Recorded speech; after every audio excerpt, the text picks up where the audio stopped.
one was stage comparison approach, and second one was hedonic approach. Third one is adjustment grid method.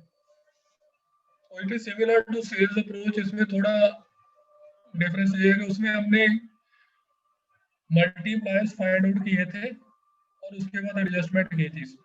Basically similar ही है, इसमें थोड़ा सा difference ये है कि इसमें हम क्या करते हैं कि रैंकिंग कर देते हैं। पहले हमें एक जैसे उसमें परसेंटेज, जैसे एक आपने टेबल देखा था जिसमें परसेंटेज हम इंक्रीज करते थे या डिक्रीज करते थे कंपेरेबल के साथ वेटेज देते थे, ऐसे पहले वेटेज की बजाय हम उसको रैंकिंग दे देंगे। तो रैंक कैसे देना है वो देखते हैं।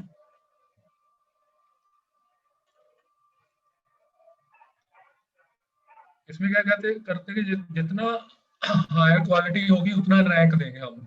अगर rank 3 characteristic of highest quality को रैंक 3 देंगे, मीडियम क्वालिटी को हम रैंक 2 देंगे, और जो पुअर क्वालिटी है उसको रैंक 1 दे देते हैं। तो एक हम फ्लैट की बात करते हैं कि फ्लैट्स के अगर कंपेरिजन, मतलब ये जो हम एक एग्जांपल ले रहे हैं, ये सभी जगह एप्लीकेबल नहीं होगी। It is particularly for a flat, और अगर कोई और बिल्डिंग होगी तो उसको अपने हिसाब से आपको बनाना पड़ेगा। तो फ्लैट के लिए हम अलग अलग एट्रीब्यूट्स ले लेते हैं। पहले हमने ले लिया लोकेशन एट्रीब्यूट, कि अगर सीवे कम्युनिटीज जो है within reasonable limit near to the subject property available है तो उसको हमने रैंक 3 दे देना है। अगर थोड़ा सा मॉडरेट डिस्टेंस पे है तो उसको हमने रैंक 2 दे देना है। अगर बहुत ज्यादा दूर है सीवी कम्युनिटीज तो हमने रैंक 1 दे देना है। This is just an example. आप कौन सा एट्रीब्यूट लेना है कौन सा नहीं लेना है, इसमें से सभी भी ले सकते हैं, इसके अलावा और भी ले सकते हैं, इसमें से सभी नहीं भी ले सकते। It depends upon you. This is just an example. उसके बाद साइज का एक्सपेक्ट, तो जैसे हमने पढ़ा था साइज में क्या होगा कि जितना बड़ा होगा उतनी वैल्यू कम होती है। जितना बड़ा कोई प्रॉपर्टी होगी उसकी वैल्यू एज कंपेयर टू कोई प्रॉपर्टी अगर उसके शॉर्टर है, साइज में कम है, तो जितना साइज कम होगा उतना प्रॉपर्टी की वैल्यू ज्यादा होगी। ऑफ कोर्स फ्रंटेज पे तो डिपेंड करेगा ही। तो साइज एस्पेक्ट जो अगर फ्लैट का एरिया हमने एज एन एग्जांपल उस एरिया में हम देखेंगे कि एरिया जो है फ्लैट के एरिया कहाँ से लेके कहाँ तक वेरी करते हैं। तो इसमें एग्जांपल में हम ले रहे हैं कि अगर 70 उस एरिया में 70 से लेके 120 स्क्वायर मीटर का प्लॉट है, सॉरी फ्लैट्स है, तो हम उसको कंपेयर कर रहे हैं। तो हम क्या करेंगे कि 70 स्क्वायर मीटर वाले जो फ्लैट है उसको रैंक 3 दे दिया। जो 70 से लेके 120 स्क्वायर मीटर तक का फ्लैट है उसको रैंक 2 दे दिया, और 120 स्क्वायर मीटर से ऊपर वाला जो फ्लैट है उसको हमने रैंक जो है 1 दे दिया। उसके बाद एज का एस्पेक्ट, कि जितने बिल्डिंग नई होगी जितना एज उसकी कम होगी उसको उतना हायर रैंक मिलेगा। तो अगर बिल्डिंग 7 साल से कम है, एक हमने अज्यूम कर लिया कि 7 साल, तो बिल्डिंग जो है 7 से लेके 25 साल तक पुरानी है जो हम कंपेरेबल ले रहे हैं, उनके लिए रैंकिंग करनी है बेसिकली। तो जो 7 साल से कम वाली बिल्डिंग है उसको हमने रैंक 3 दे दिया। 7 से लेके 25 साल वाली बिल्डिंग जो है उसके लिए रैंक 2 दे दिया। 25 साल से पुरानी कोई बिल्डिंग है तो उसको हमने रैंक 1 दे दिया। एक फॉर एन एग्जांपल। उसके बाद स्पेसिफिकेशंस। स्पेसिफिकेशंस मींस कैसा मटेरियल उसमें यूज किया गया है स्पेसिफिकेशन एस्पेक्ट से। अगर बहुत अच्छी स्पेसिफिकेशन है, सुपीरियर मोस्ट है, तो रैंक 1 दे दिया। अगर स्टैंडर्ड क्वालिटी की है जैसे जनरली कंस्ट्रक्शन होती है तो उसके लिए हमने रैंक 1 दे दिया 2 दे दिया। और अगर पुअर क्वालिटी की है तो रैंक 1 दे दिया। इस तरीके से हम रैंकिंग कर देते हैं हर एक एट्रीब्यूट की। फिर उसको कंपेरेबल को अपनी वाली सब्जेक्ट प्रॉपर्टीज, मतलब जो भी कंपेरेबल होंगे और सब्जेक्ट प्रॉपर्टीज है उनको वेटेज देके ऊपर या नीचे करके एक लेवल पे लेके आएंगे।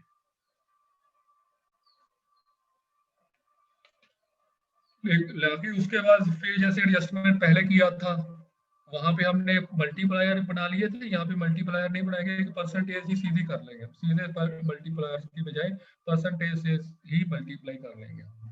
टेबुलर फॉर्म में बेसिकली ग्रिड मॉडल का मतलब है इसको एक टेबुलर फॉर्म में किया, पहले वाला क्वेश्चन बेसिकली टेबुलर फॉर्म में ही किया था। तो उसमें हम कंपेयर कर रहे थे, जहाँ पे हम रैंकिंग कर रहे हैं।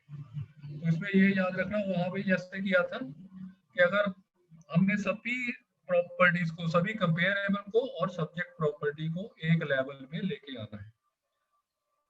अगर कोई हायर है तो उसके लिए नेगेटिव परसेंटेज होगी, रैंक अगर हायर है तो उसको, अगर हमारी प्रॉपर्टी का रैंक 2 है और किसी प्रॉपर्टी का रैंक 1 है तो क्या करेंगे हम, पॉजिटिव लेंगे या नेगेटिव? नेगेटिव लेंगे। ठीक है ना, ये याद रखना है। लेके दोनों पहले रैंकिंग कर लेंगे, उसके बाद एक लेवल पे लेके आएंगे कुछ परसेंटेज लगा। कैसे करना है देख लो।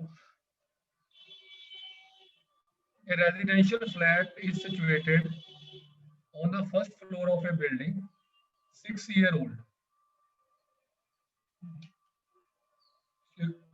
6 साल पुराना फ्लैट है, फर्स्ट फ्लोर पे सिचुएटेड है, जिसकी हमने वैल्यूएशन करनी है। बिल्डिंग अबट्स और मेजर रोड, बिल्डिंग है वो मेजर रोड पे है, and is in close proximity to of a shopping, recreation and cultural center. Means सभी जो हमारी बेसिक कम्युनिटीज है वो बिल्कुल नजदीक ही अवेलेबल है। The flat is finished with best specification, with marble floor and good internal planning. Area of the flat is 65 square meter. Find the market value of the flat today on the basis of a comparables given below. तो उसने हमें जैसे पहले question में हमें 3 comparable दिए थे, ऐसे ही यहाँ पे 3 कंपेरेबल दिए हैं। पहला जो कंपेरेबल है सेल इंस्टेंस, वो फ्लैट जो है 125 स्क्वायर मीटर का है, वो भी फर्स्ट फ्लोर पे है, वो 38,000 रुपए पर स्क्वायर मीटर में सेल हुआ। वो 5 महीने पहले हुआ, जो सेल हुआ है वो 5 महीने पहले हुआ। Building is 15 year old, building जो थी वो 15 साल पुरानी थी। हमारी बिल्डिंग जो 6 साल पुरानी है, ये वाली बिल्डिंग 15 साल पुरानी है।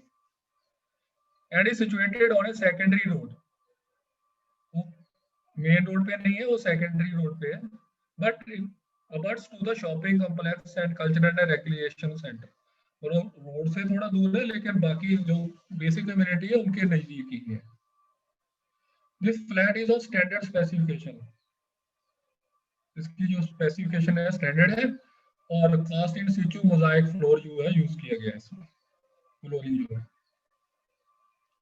दूसरा जो सेल है कंपेरेबल दिया हमें, वो 90 स्क्वायर मीटर का है, वो भी पहले फ्लोर पे है। वो जो सेल हुआ है उसका प्राइस था 30,000 पर स्क्वायर मीटर, वो 10 महीने पहले हुआ था। वो बिल्डिंग जो थी वो 22 साल पुरानी थी। बिल्डिंग इज 22 ईयर ओल्ड,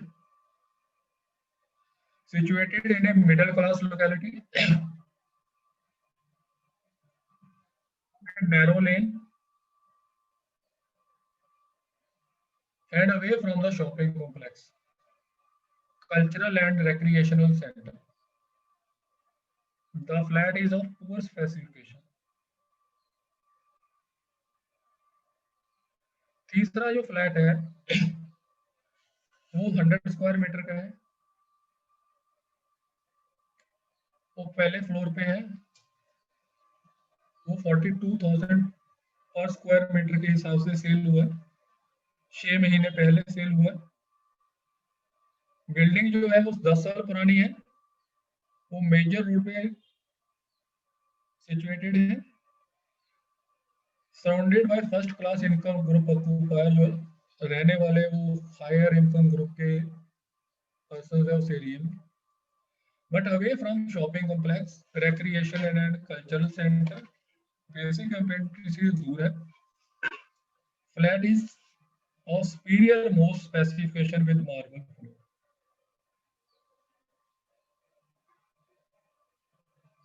तो इसमें क्या करेंगे, पहले चारों जो हमारा जो सब्जेक्ट प्रॉपर्टी है प्लस जो तीनों सब्जेक्ट हमारे कंपेयर चारों को रैंकिंग करेंगे। पहले अलग अलग एट्रीब्यूट के लिए रैंकिंग करेंगे, फिर चारों को एक लेवल पे लेके आएंगे। ठीक है, उसमें हमने ये क्वेश्चन को हम पहले वाले मेथड से भी कर सकते थे, लेकिन उसमें इसमें डाटा नहीं दिया गया। पहले वाले मेथड में आपको इनकम डाटा दिया था, तो वहां पे आप इनकम मल्टीप्लायर निकाल सकते थे। जहाँ पे आपको इनकम का डाटा नहीं दिया, तो समय लगेगा कि कौन सा मेथड कहाँ लगाना है। अगर आपके पास इनकम डाटा अवेलेबल है तो पहले वाला मेथड लगाओ। अगर आपको इनकम डाटा नहीं, सेल डाटा गिवन है, तो फिर आप एडजस्टमेंट ग्रेड मॉडल लगाओ।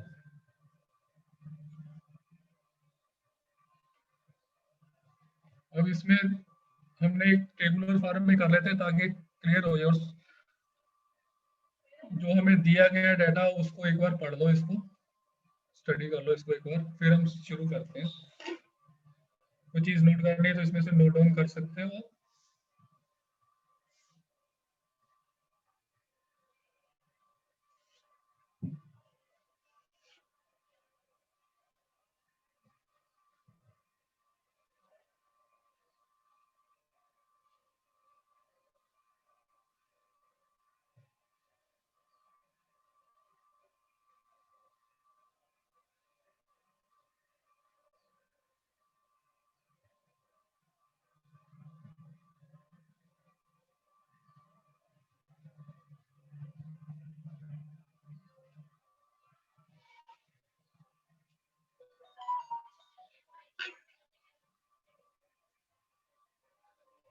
ठीक है, हमने क्या किया, सभी का एक टेबुलर फॉर्म है, इसको बनाया।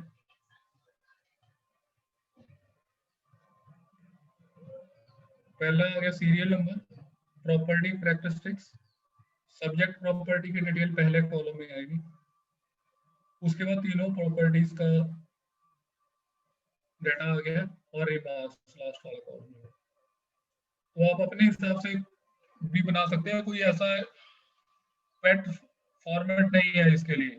It depends upon your requirement. तो ये जो डाटा हमने ये जो रैंकिंग सिस्टम किया वो इस पर्टिकुलर एरिया के लिए है, हर जगह एप्लीकेबल नहीं हो माइंडेड। तो इसमें क्या क्या सेल डाटा, इसकी सेल की वैल्यू हमने निकालनी है, टू बी वर्कड आउट। जो हमारा सब्जेक्ट प्रॉपर्टी है उसकी वैल्यू हमने फाइंड आउट करनी है, वो हमें पता नहीं। दूसरी वाली वैल्यू का हमें पता है, ए वाला फ्लैट जो है 125 स्क्वायर मीटर का है, 38,000 रुपए पर स्क्वायर मीटर उसका रेट है। दूसरी का 30,000 है, तीसरे का 42,000।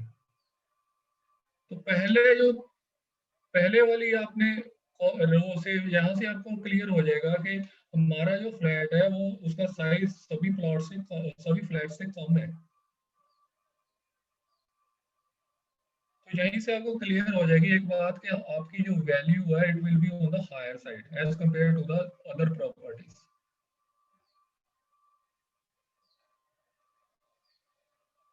क्योंकि हमारे प्लॉट का साइज कम है। अब इसमें क्या है कि सबसे पहला जो हमने एडजस्टमेंट करनी है ग्रिड मॉडल में, याद रखना अपने टाइम के लिए करनी है कि सबसे पहला एडजस्टमेंट जो होना है वो टाइम के लिए होना है। Remember this fact. और कई बार इस पे क्वेश्चन भी पूछा जाता है एक नंबर पे कि एडजस्टमेंट ग्रिड मॉडल में सबसे पहली एडजस्टमेंट क्या की जाती है। So it is time which for which you have to do adjustment.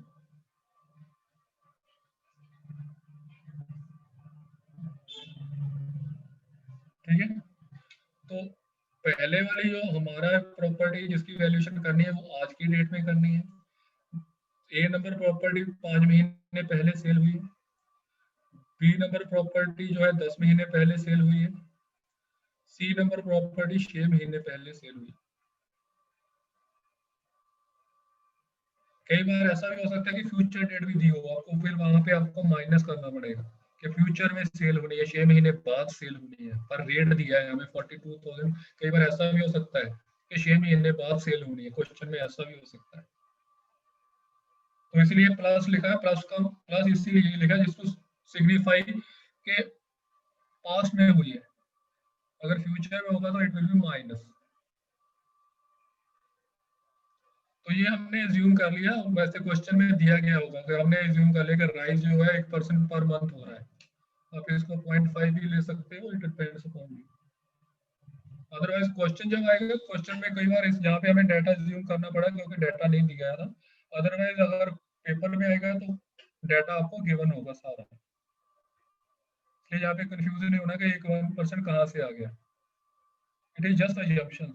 You may assume it to 0.5 to 0.1, 0.1 to 1%, 0.5 to 1%, depending upon. तो एक महीने 1% हो गया एक महीने के लिए, तो ये 5% हो गया 5 महीने वाला, 10% 10 महीने वाला, 6% 6 महीने वाला, उनकी 1-1% हमने पर मंथ इंक्रीमेंट लगा दी। वैसे इतना होगा नहीं, this is just as an example. You may take it to be 0.25 or 0.5, whatever you want. तो अगर साल में 1% होगा या क्वार्टर में 1% होगा, उस हिसाब से हम फाइंड आउट कर सकते हैं। तो 5% इंक्रीज हो गया, 38,000 का 5%, 1,900 रुपये पर स्क्वायर मीटर इंक्रीज हो गया। ये 30,000 का 10% जो है 30,000 हो गया, 3,000 हो गया, 42,000 का 6% है 2,520 रुपये। तो एडजस्टेड रेट फॉर टाइम पहले निकालना है, पहला जो स्टेप है वो कर देना आपने। उसमें क्या होगा कि 38,000 था, उसमें से 1,900 रुपये इंक्रीज होके 39,900 रुपये।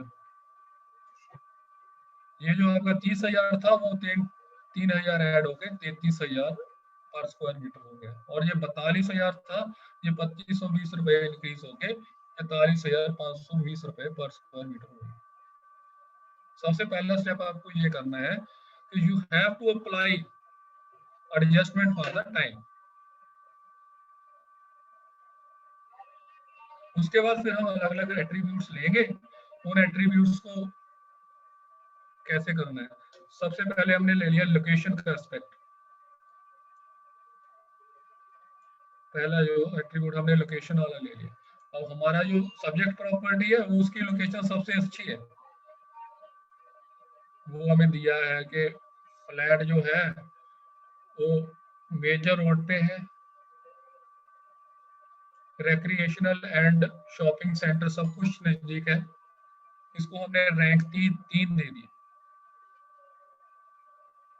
तो हमने 3 रैंक दे दिया। दूसरी जो प्रॉपर्टी है सेल ए वाली प्रॉपर्टी, ये सेकेंडरी रोड पे तो है लेकिन शॉपिंग कॉम्प्लेक्स से या सेकेंडरी रोड पे है और शॉपिंग कॉम्प्लेक्स के नजदीक है, मेजर रोड पे नहीं है, थोड़ा साथ वाली रोड पे है, तो इसको हमने 2 रैंक दे दिया। जो 3 नंबर प्रॉपर्टी है वो प्रॉपर्टी जो है वो मिडिल क्लास लोकेलिटी में है, और शॉपिंग कॉम्प्लेक्स से सब बाकी सारी चीजों से दूर है, उसको हमने रैंक 1 दे दिया।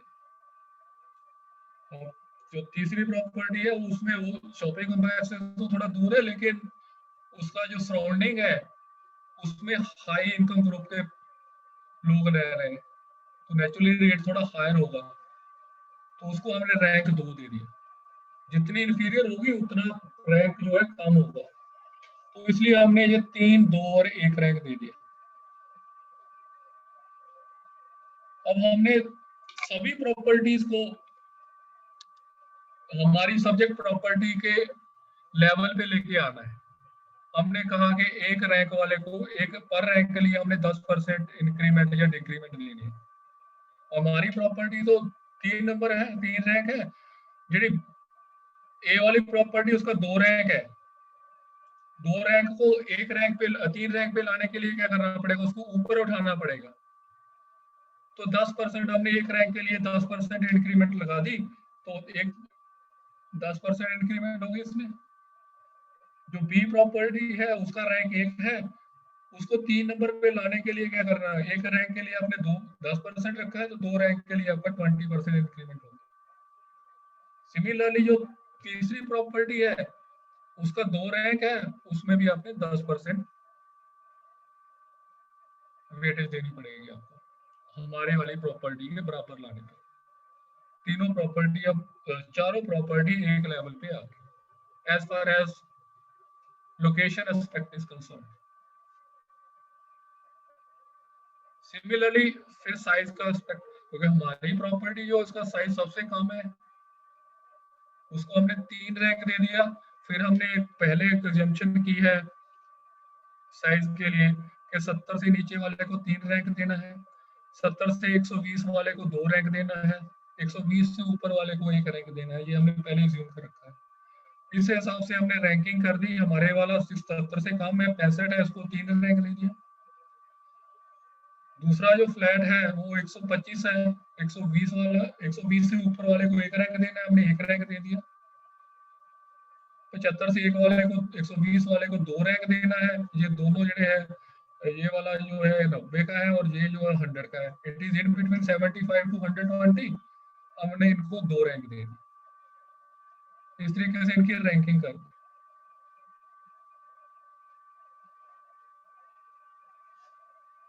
ठीक है, तो 1 रैंक के ऊपर लाने के लिए हमने रिज्यूम कर लिया कि 5% इंक्रीमेंट वेटेज देनी है हमने।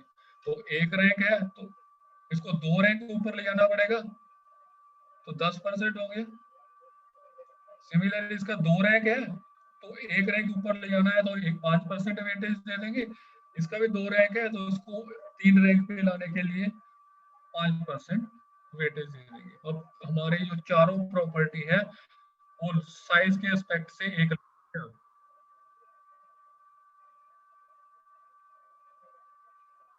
ठीक है, अब आ गया हमारा अगला एज का एस्पेक्ट।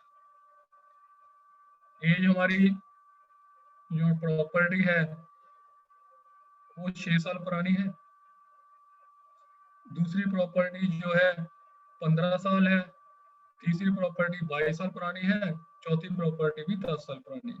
तो एज के लिए हमने अज्यूम किया है, देखो रैंक एज के लिए 10 साल से कम है तो 3 रैंक है, 7 से 25 साल है तो 2 रैंक है, 25 साल से ऊपर है तो 1 रैंक दिया हमने। तो हमारी जो प्रॉपर्टी है वो 7 साल से कम है तो उसको हमने 3 रैंक दे दिया।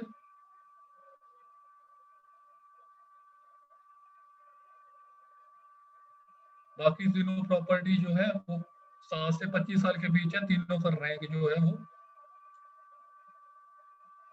2 रैंक हो गया। ठीक है, अब जो प्रॉपर्टी है उसका हमने वेटेज जो देनी है वो हमने कर दिया कि allowance at the rate 0.5% per annum, मतलब आधा परसेंट 1 साल के हिसाब से वेटेज दे दी हमने। तो पहले वाली जो ए वाली प्रॉपर्टी है वो 15 साल पुरानी है, हमारी प्रॉपर्टी 6 साल पुरानी है। दोनों में डिफरेंस कितना हो गया, 9 साल का। तो हमने आधा परसेंट पर ईयर के हिसाब से वेटेज दे दिया तो 4.5% इसमें वेटेज आ गई। दूसरी प्रॉपर्टी 22 साल पुरानी है, हमारी प्रॉपर्टी 6 साल पुरानी है, उसका डिफरेंस जो है 16 साल आ गया। आधा परसेंट के हिसाब से 8% वेटेज आ गई। तीसरी प्रॉपर्टी 10 साल पुरानी है, हमारी प्रॉपर्टी 6 साल पुरानी है, 4 साल का डिफरेंस आ गया तो आधा परसेंट के हिसाब से 2% वेटेज आ गई। जो एज के लिए हमने देना है वेटेज वो इस तरीके से देनी है हमें। तो आधा परसेंट की बजाय आप जो भी यूज करना चाहते हो चूज कर सकते हो। अदरवाइज इन द क्वेश्चन अगर क्वेश्चन आएगा तो उसमें आपको वेटेज दी गई होगी। तीसरी जो आपके स्पेसिफिकेशन में दिया गया कि हमारी जो प्रॉपर्टी है वो बहुत अच्छी क्वालिटी की है,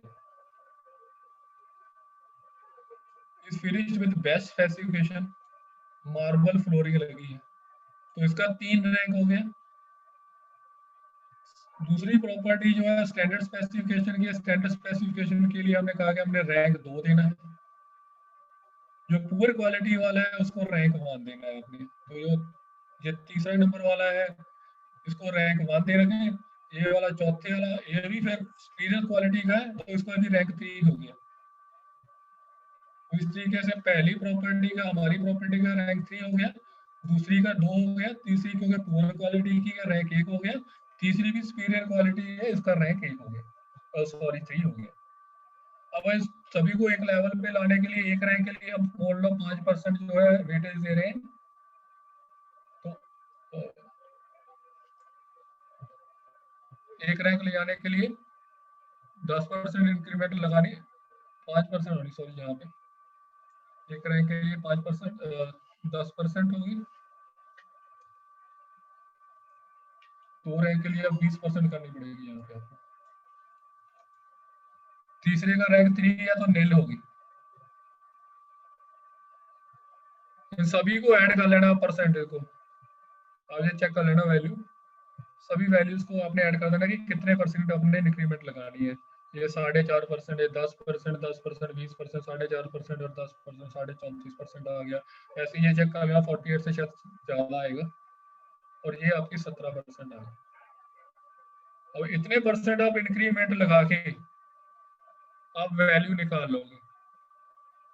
इसकी वैल्यू जो आ गई 53,665 रुपए पर स्क्वायर मीटर आ गई।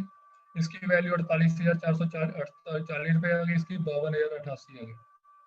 अब इन दोनों वैल्यूज में अगर देखो कि ये वैल्यू ऑलमोस्ट नियरर है और ये वैल्यू थोड़ी लोअर साइड में है, तो हम क्या करेंगे, ये वैल्यू जैसे पहले केस में लिया था कि मतलब एक रेंज में आती है 48 से लेके 52 तक, हमने इसकी वैल्यू जो है 48 से 53 तक आती है।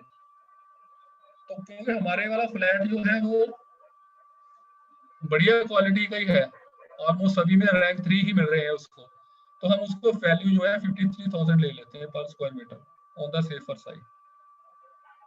तो पर स्क्वायर मीटर का क्वेश्चन आपका आ गया 53,000 और 65 स्क्वायर मीटर का इसका एरिया है, तो आपकी फ्लैट की कीमत आ गई 34,45,000।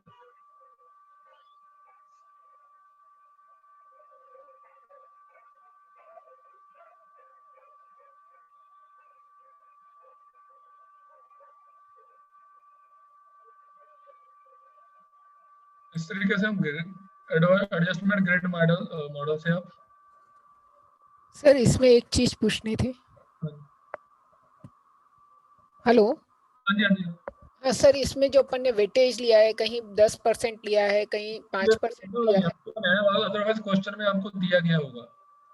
अच्छा, और यदि यदि नहीं दिया गया है तो जैसे वो जो वैल्यू चेंज होगी उससे पूरा ओवरऑल वैल्यू भी चेंज हो जाएगी ना, जैसे हमारा जो टोटल लास्ट में जो परसेंटेज आ रहा है, हाँ जी, हाँ जी, तो वो चेंज होने से तो वैल्यू चेंज हो जाएगी। और वही मैं कह रहा हूँ,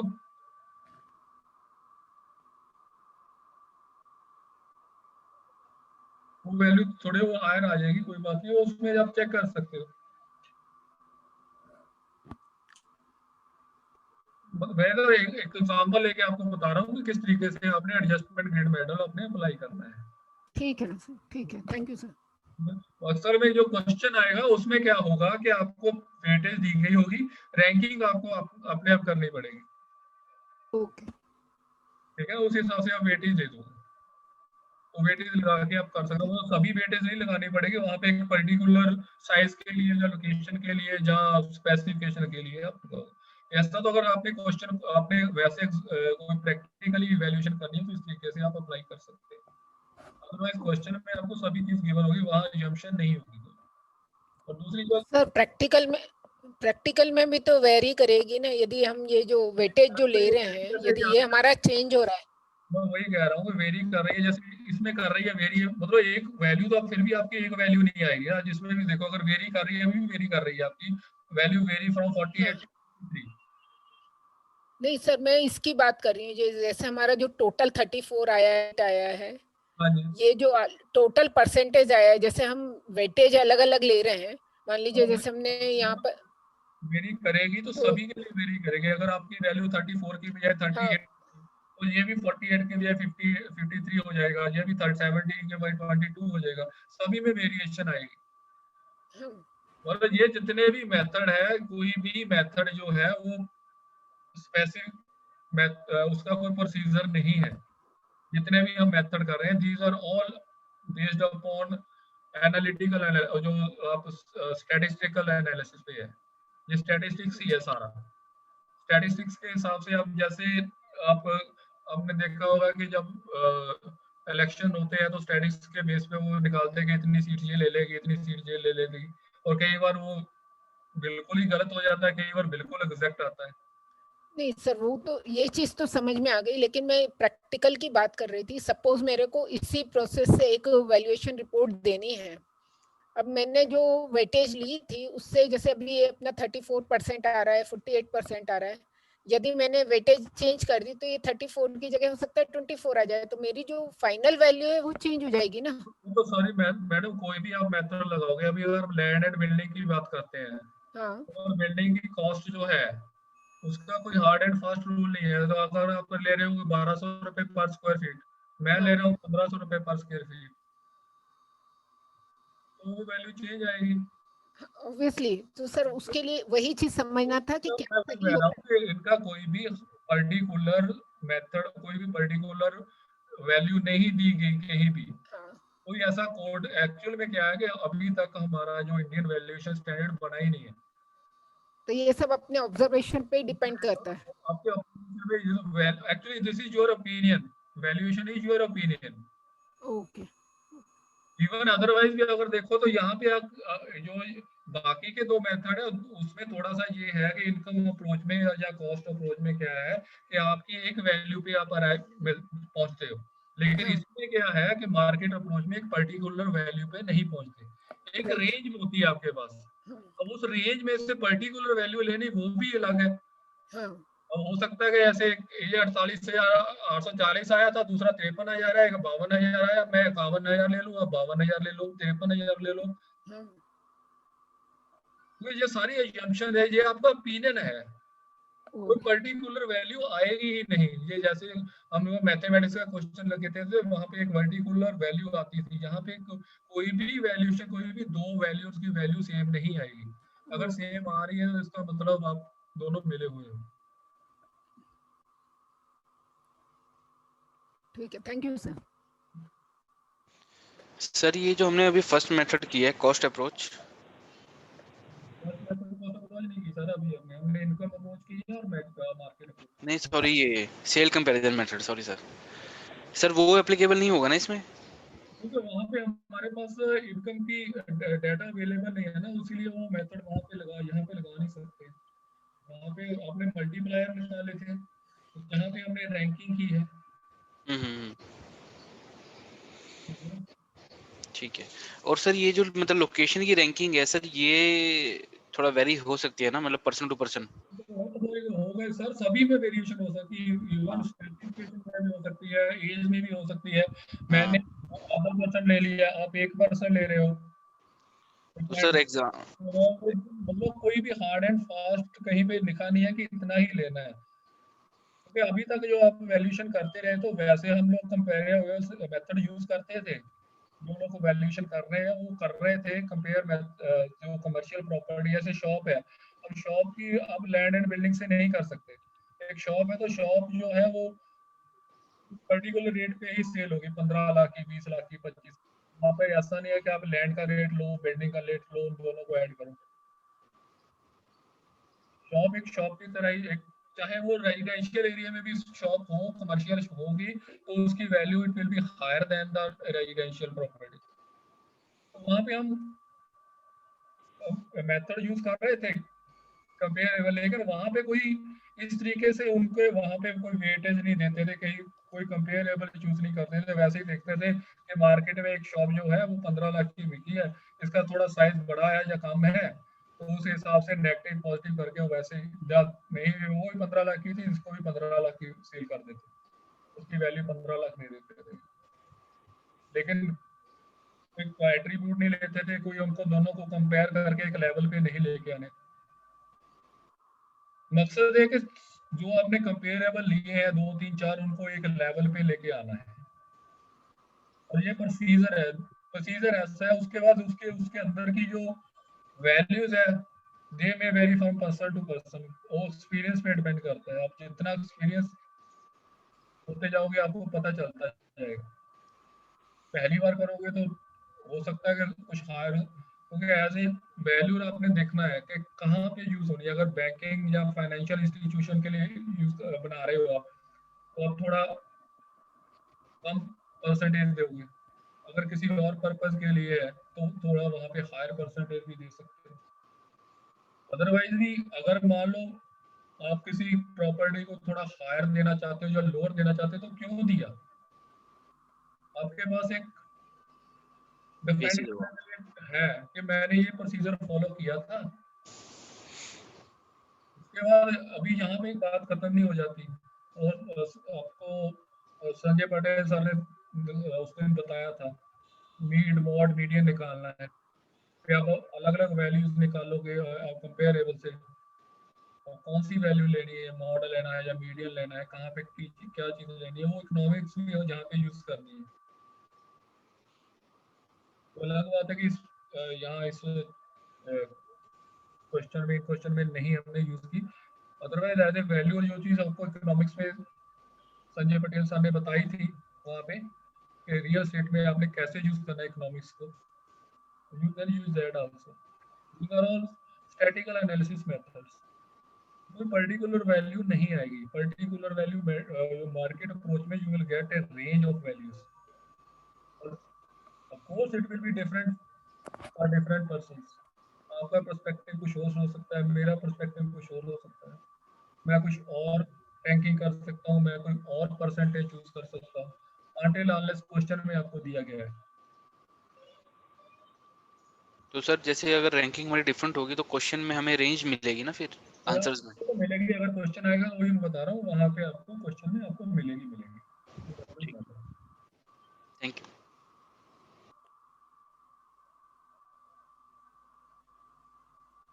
इसमें कोई डाउट है और तो पूछ सकते हो, कोई और चीज डिस्कस करनी है?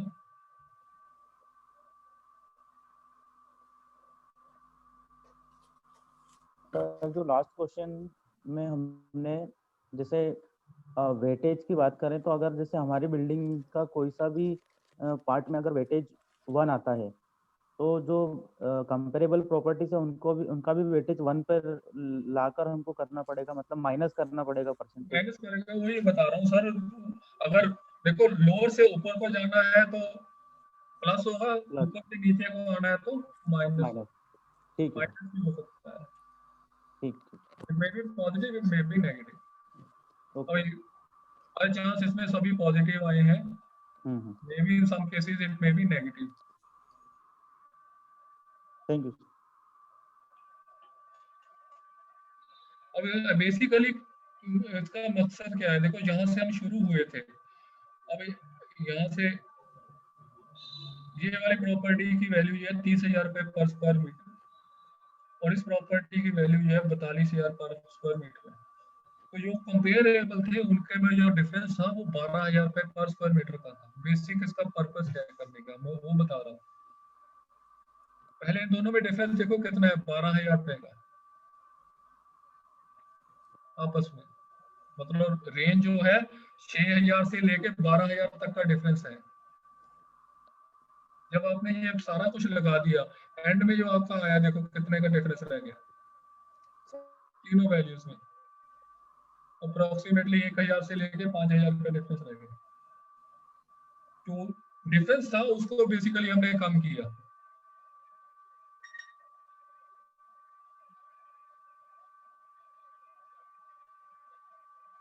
मेथड अप्लाई करने का मकसद क्या था कि जो हमने कंपेरेबल लिए, जब शुरू में हमारे पास कंपेरेबल थे, उनका रेट्स में जो डिफरेंस था that was varying from 6,000 to 12,000, so which have come down to 1,000 to 5,000.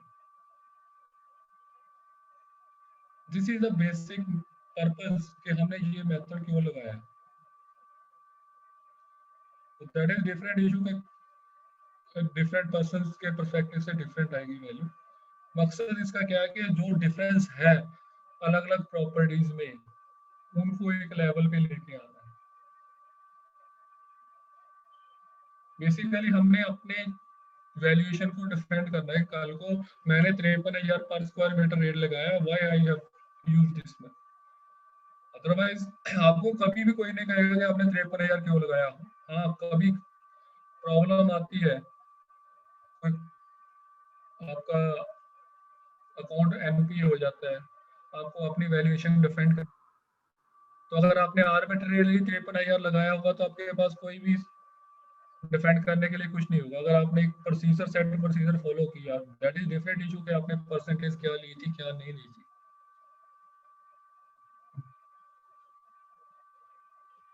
तो you have something to defend yourself. Even otherwise अगर आप ये डिटेल भी उनको नहीं दोगे बैंक ऑफिशियल्स को, बैंक आपके फॉर्मेट में, वो कोई जरूरी नहीं है, आप अपने पास रख सकते हो। अगर देना चाहते हो तो डिफरेंट इशू, अदरवाइज अपने पास एक डिटेल रख सकते हो कि कल को मैं 53,000 पे कैसे पहुंचा था।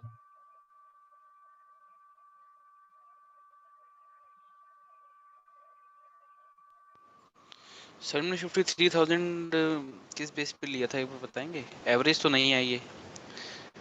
एवरेज नहीं ली, हमने वही देखा है कि देखो ये दोनों वैल्यू अप्रोक्सीमेटली 53 एक 53 एक 52 है, दे आर अप्रोक्सीमेटली सेम।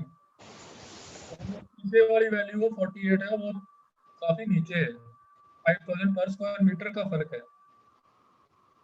ठीक है। मतलब ऐसे एवरेज नहीं लेनी, इसमें यही है। एंड में आगे उस क्वेश्चन में, पहले वाले क्वेश्चन में भी देखो क्या किया था हमने, जो पहले क्वेश्चन किया था इसमें भी आपकी जो रेंज थी वो देखो 23 लाख से लेके 30,000 तक वेरी कर रही थी। लेकिन ये जो तीन नीचे वाली ये तीन वैल्यू है, these are nearer to 30 lakh, तो हमने वैल्यू 30 लाख ले ली थी। अब इनमें देखो जो फर्क रह गया, यहाँ पे फर्क जो था आपका शुरू में, जब शुरू हुए थे आप 16 लाख से लेके, इन दोनों में 16 लाख का फर्क है, इन दोनों में 23 लाख का फर्क है। जब हम स्टार्ट किया आपने तो डिफरेंस वेरीज टू 23 लाख, जब हम एंड में पहुंचे यहाँ पे जो डिफरेंस है आपका रह गया, जो वैल्यूज आई वहां पे देखो कितना रह गया डिफरेंस। इवन जब आपने एडजस्टमेंट की, एडजस्टमेंट करने के बाद वैल्यूज जो है एंड में आपका जो डिफरेंस है वो तकरीबन 7 लाख का डिफरेंस रह गया, वहाँ 16 लाख।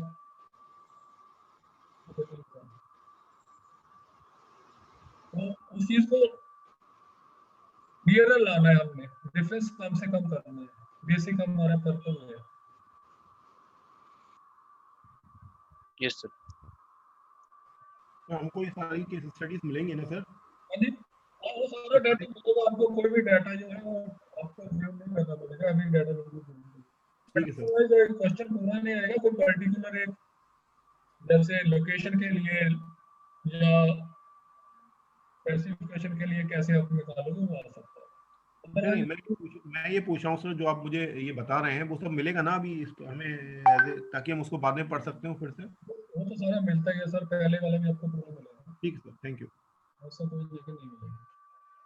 नहीं थी सर, जो अभी अपन ने लास्ट में किया था उसमें 53 लाख के हाँ जी थी, वो बेस्ट क्वालिटी की थी, लोकेशन अच्छी थी। ये जो लोकेशन है फ्लैट की या वो नेगेटिव में आ रही है कंपेयर टू द अदर्स। अभी हमारी हायर साइड में आई थी, सब में हमने 3-3 लिया था रैंकिंग, तो फिर हम वैल्यू जो है लास्ट में वो लोअर साइड की लेंगे क्या? लोअर साइड ही लिया मैडम, 53 वाली लिया हमने, अप्रोक्सीमेटली 54 भी ले सकते हो, साइड की ही ली है। सपोज हमारी रैंक वो जो प्लॉट का जो इनिशियल हमारा जो है सब्जेक्ट प्लॉट जो है मैडम वो तो वहां से हम चले थे ना, क्योंकि हमारे पास 65 स्क्वायर यार्ड वाले प्लॉट का कोई भी डाटा नहीं अवेलेबल है। हमारे पास एक रेंज आ गई 48 टू 53, हमने हायर साइड वाली ही ली है 53 वाली। सर अभी मैं वही कह रहा हूँ कि अदरवाइज अगर आप वैल्यूएशन कंपेरेबल अप्रोच से करते, ये सारा प्रोसीजर ना फॉलो करते, मान लो कि 53 का कोई सेल हुआ है तो वहां पे क्या करते, आपने देखना था कि ये वाला इसमें कहीं भी 53 नहीं है मैडम।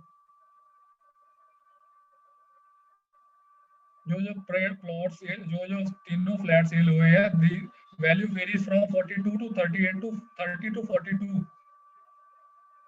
आप 53 ले रहे हो, हायर ही ले रहे हो, वो जो वैल्यू ये ले रहे हो ये आपकी एडजस्टेड है मैडम।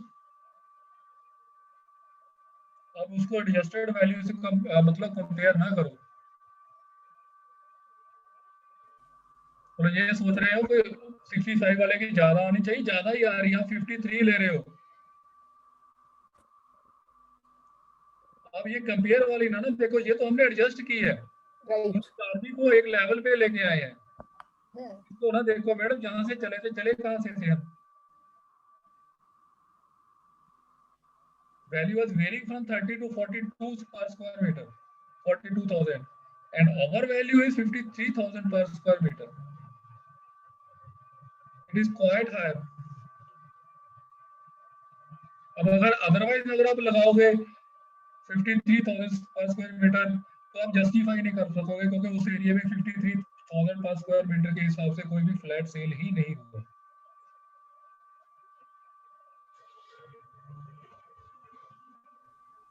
आपको 65 वाले का ज्यादा होना चाहिए, कितना ज्यादा होना चाहिए, किसी बेस पे बनाओगे आप। क्लियर है?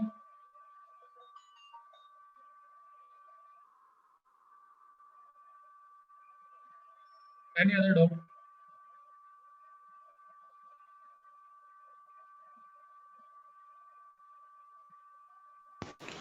सर ये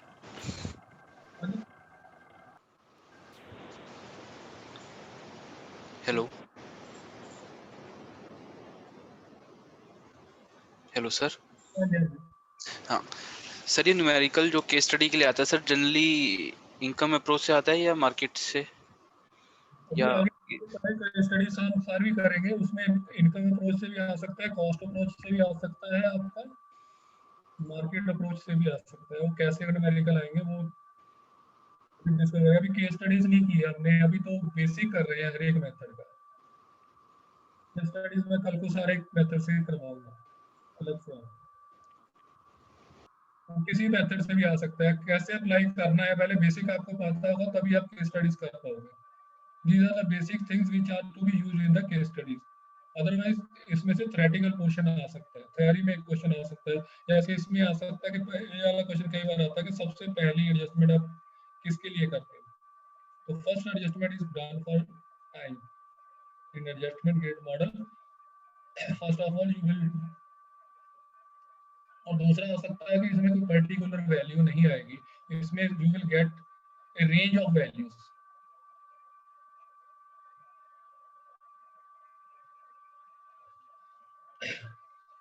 ये हमने 3 अप्रोचेस इसमें कर लिया है मार्केट अप्रोच में। These are all market approach.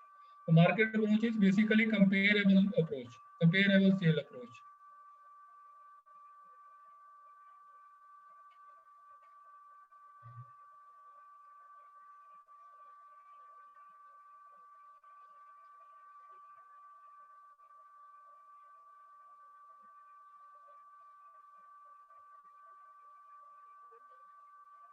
आपको ये दे दूंगा कल को, आज इसमें एक और एग्जांपल दी गई है, तो आप लोग जो है वो ट्राई कर सकते हो इसमें।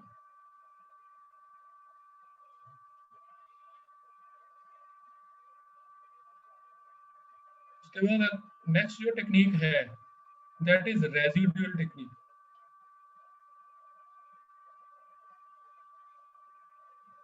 तो रेजिडुअल टेक्निक में भी आगे जाके 2 मेथड आ जाते हैं, जैसे इसमें आया था एक इनकम अप्रोच से हमने किया था, दूसरा हमने ग्रेड मॉडल से किया था। इसमें ऐसा हो सकता है कि अगर आपको इनकम का डाटा अवेलेबल है, रेजिडुअल टेक्निक में बेसिकली किया है कि अगर हम देखें कि अगर आप टोटल वैल्यू की बात करेंगे कि वैल्यू वैल्यू ऑफ प्रॉपर्टी जो है उसमें क्या होगा,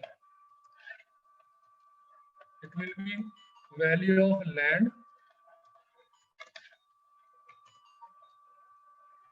plus value of building. Basically basic अगर आप बात करेंगे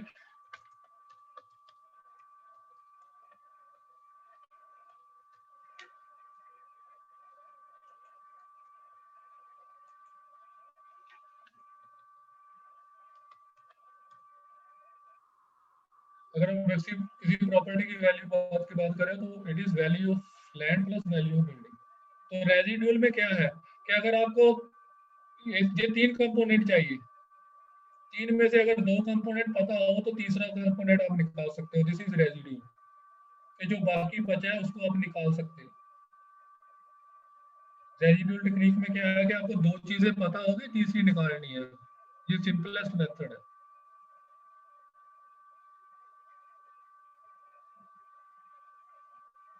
ठीक है, इसमें कोई ज्यादा बड़ी बात नहीं है। तो इसमें क्या होगा, कई बार हमें डाटा पता होता है। अब इसमें डिपेंड करेगा कि ये टेक्निक जो लगानी है आपने, वो इनकम अप्रोच वाली लगानी है या कंपेरेबल वाली लगानी है। तो अगर तो इनकम का डाटा अवेलेबल है प्रॉपर्टीज का जो आपके कंपेरेबल है, या आपका कंपेरेबल है उसका इनकम का डाटा अवेलेबल है, तो फिर आप इनकम अप्रोच लगाओगे। अगर सेल डाटा अवेलेबल है तो फिर आप दूसरी अप्रोच लगा सकते हो। कैसे करना है,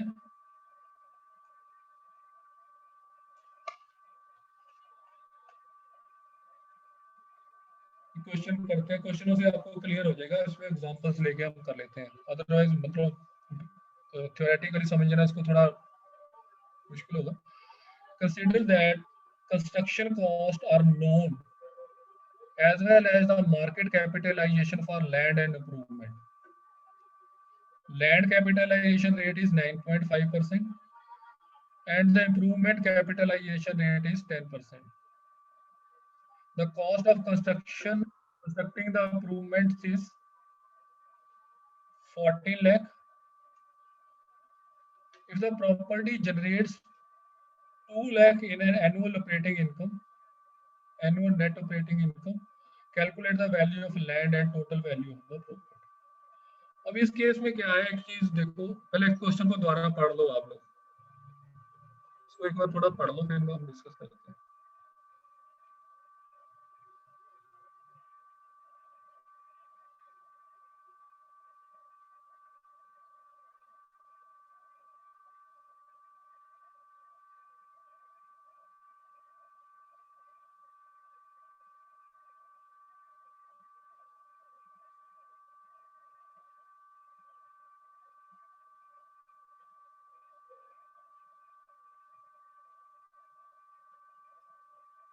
ये आपको दिया गया, बेसिकली ऐसा होता नहीं है। जो कैपिटलाइजेशन रेट है हम एक ही लेते हैं लैंड एंड बिल्डिंग के लिए, पर इस क्वेश्चन में पर्टिकुलरली दिया गया है। ऐसा कई बार हो भी सकता है, वैसे ऐसा होता नहीं, क्योंकि कैपिटलाइजेशन लैंड और बिल्डिंग के लिए एक ही होगा। 9.5 या 10 जो है एक ही रेट दिया गया होगा आपको। यहाँ इसमें पर्टिकुलर क्वेश्चन में आपको 2 रेट दिए हैं, लैंड के लिए अलग दिया है और बिल्डिंग के लिए अलग दिया है। तो इसमें क्या किया, देखो उसने क्या कहा कि कॉस्ट ऑफ इम्प्रूवमेंट, इम्प्रूवमेंट का मतलब बिल्डिंग की कॉस्ट, कॉस्ट ऑफ इम्प्रूवमेंट का मतलब बिल्डिंग की कॉस्ट। अब बिल्डिंग की कॉस्ट जो है, वैल्यू बिल्डिंग की वैल्यू कितनी है, 14 लाख। तो वैल्यू किसके बराबर होती है, net income divided by rate. तो अगर आपने नेट इनकम निकालनी हो तो नेट इनकम कैसे निकालोगे, वैल्यू को रेट से मल्टीप्लाई कर दोगे, कैपिटलाइजेशन रेट से। नेट इनकम निकालने का क्या फार्मूला है आपके पास, net income I is equal to V into R. V आपका कितना, 14 लाख। बिल्डिंग की वैल्यू कितनी, 14 लाख। कैपिटलाइजेशन रेट बिल्डिंग के लिए कितना है, 10%। तो नेट इनकम निकाली 14 लाख को 10% निकाल लिया, 14% मतलब 1,40,000। इसका मतलब क्या हो गया, 1,40,000 रुपया आपको बिल्डिंग से इनकम हो रही है। लेकिन टोटल इनकम आपको कितनी हो रही है एनुअली, 2 लाख। 2 लाख की इनकम हो रही है। इसका मतलब लैंड से कितनी इनकम हो रही है आपको,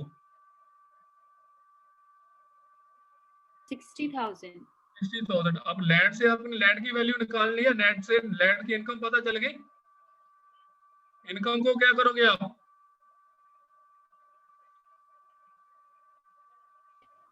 कैपिटलाइजेशन रेट से डिवाइड करोगे, या 100 अपॉन आर करोगे, एक ही बात है। 100 अपॉन आर कर लो या डिवाइड कर दो 8 से, या इसको 60,000 को आपने 0.095 से डिवाइड कर दो, या 60,000 इंटू 100/9.5 कर दो। ऐसे करते हो वैल्यू निकालने के लिए। तो लैंड की वैल्यू आ गई आपके पास। एक वैल्यू पता थी, हमने दूसरी निकाल ली रेजिड्यूल मेथड से। अब आपको लैंड की वैल्यू पता लगी 6,31,579, 14 लाख बिल्डिंग की वैल्यू है, टोटल वैल्यू कितनी होगी आपकी? 20,31,579 होगी, दोनों को ऐड कर दिया।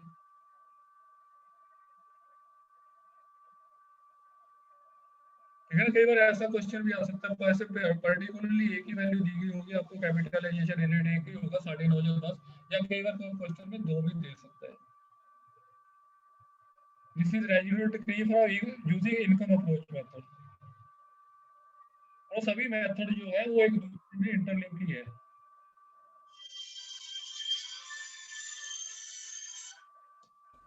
सर ये वाला फिर से समझा दीजिए। यस सर, एक बार और समझा दीजिए। हाँ जी, देखिए इनकम अप्रोच में आपने फार्मूला एक देखा था आई, वी और आर। वो आपको पता होना चाहिए कि इनकम पता है तो वैल्यू कैसे निकालनी है, वैल्यू पता है तो इनकम कैसे निकालनी है। अब इसमें देखो, पहले बेसिकली आप इसमें देखो, समझने के लिए पहले आप लिख लो कि गिवन क्या है आपको, then it will be better. ठीक है, this is cost of construction.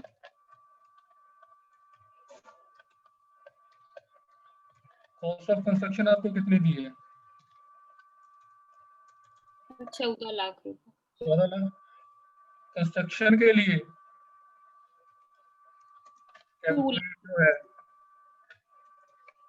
Cap rate जो है फॉर कंस्ट्रक्शन या इम्प्रूवमेंट, कुछ भी लिख सकते हो, वो कितना है? 9%। कंस्ट्रक्शन के लिए 10% है मैडम, और इम्प्रूवमेंट कैपिटलाइजेशन रेट 10%। ठीक है, तो अगर आपने नेट इनकम निकालनी हो बिल्डिंग से,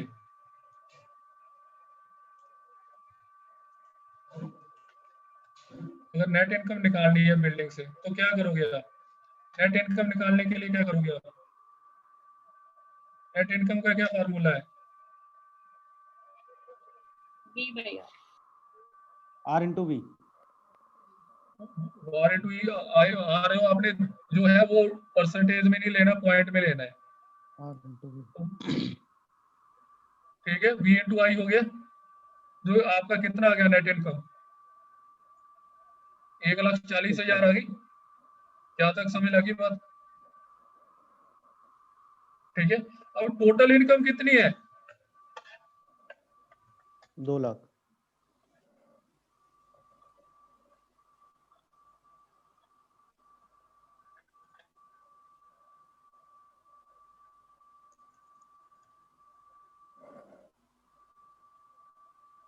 तो इसका मतलब क्या हो गया कि 1,40,000 एनुअल इनकम है हमें बिल्डिंग से, टोटल इनकम है हमारी 2 लाख। तो लैंड से कितनी इनकम हो गई हमारी? 60,000। ठीक है, 60,000 हमारी बिल्डिंग लैंड से इनकम हो गई। और इनकम हमें पता है, कैपिटलाइजेशन रेट हमारा कितना है for land? 9.5।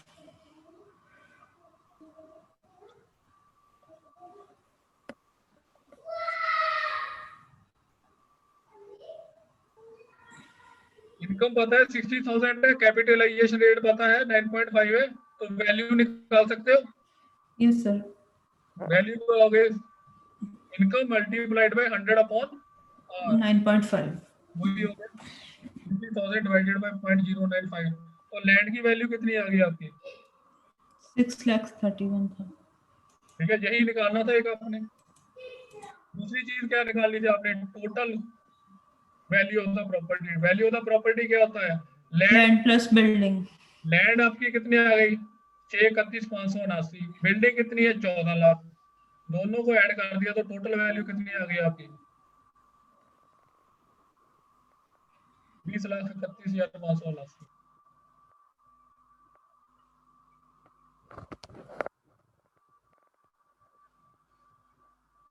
This is residual technique कि दो चीज हमें पता थी, तीसरी हमने निकाल ली। इसमें क्या था, हमें बिल्डिंग की पता था, ऐसे ही अगर हमें लैंड का पता हो तो बिल्डिंग निकाल सकते हैं। अगले क्वेश्चन में देखो, so the market estimates that indicates that land capitalisation rate जो है 9.5% है, इंप्रूवमेंट का रेट 10% है, लैंड की वैल्यू हमें दी है 4.5 लाख। अब हमें लैंड की वैल्यू दे दी, उसमें हमें बिल्डिंग की वैल्यू दी थी पूरा 14 लाख, यहाँ पे लैंड की वैल्यू दी है 4.5 लाख। प्रॉपर्टी से नेट इनकम 2 लाख है, तो अब हमने बिल्डिंग की वैल्यू निकालनी है इसमें। अब हमें उल्टा करना पड़ेगा, अब 4.5 लाख है, इससे नेट इनकम निकाल लोगे आप, जैसे वहां पे बिल्डिंग के लिए निकाली थी, यहाँ से हम लैंड के लिए निकाल लिया। 4.5 को 9.5 से मल्टीप्लाई किया, लैंड से हमें 42,750 रुपए आ रहे हैं। टोटल हमें कितना आ रहा है, टोटल हमें 2 लाख आ रहा है, तो बिल्डिंग से कितना आ गया, 2 लाख में से 42,705 माइनस कर दोगे तो 1,57,250 रुपए आ जाएंगे हमें बिल्डिंग से। अब हमें बिल्डिंग का नेट इनकम पता है, कैपिटलाइजेशन रेट कितना है 10%, तो 100/10 करेंगे, नेट इनकम को 100/10 से मल्टीप्लाई करेंगे तो हमारी बिल्डिंग वैल्यू आ जाएगी। अब उल्टा कर दिया, ऐसा भी आ सकता है क्वेश्चन। टोटल निकाल लिया तो लैंड प्लस बिल्डिंग करोगे तो टोटल वैल्यू आ जाएगी। मतलब एक चीज मतलब तीन ही चीजें हैं, कंपोनेंट तीन ही है, लैंड, बिल्डिंग और टोटल का टोटल वैल्यू। तीनों में से 2 पता है, तीसरी निकाल ली हमने। और इस मेथड में क्या था कि हमें इनकम पता थी, तो इनकम को यूज करके हमने निकाली वैल्यू। अगर सेल्स कंपैरिजन पता हो तो वे सेल्स कंपैरिजन लगा सकते हैं, उल्टा भी चल सकते हैं। जैसे इसमें क्या है क्वेश्चन है, ये क्वेश्चन पढ़ो। By sales comparison approach, an 8-year-old property is valued at 74 lakh. Using the cost approach, replacement cost new of the improvement is calculated at 32,60,000. Calculate the value of land using residual technique. कि एक building जो है 8 साल पुरानी building 74 lakh की cell हुई, ठीक है। उसके बाद जो हमने बिल्डिंग की वैल्यूएशन करने गए, अब ये वाला क्वेश्चन, ये वाली चीजें बेसिकली कहाँ पे यूज करती है कि आप एक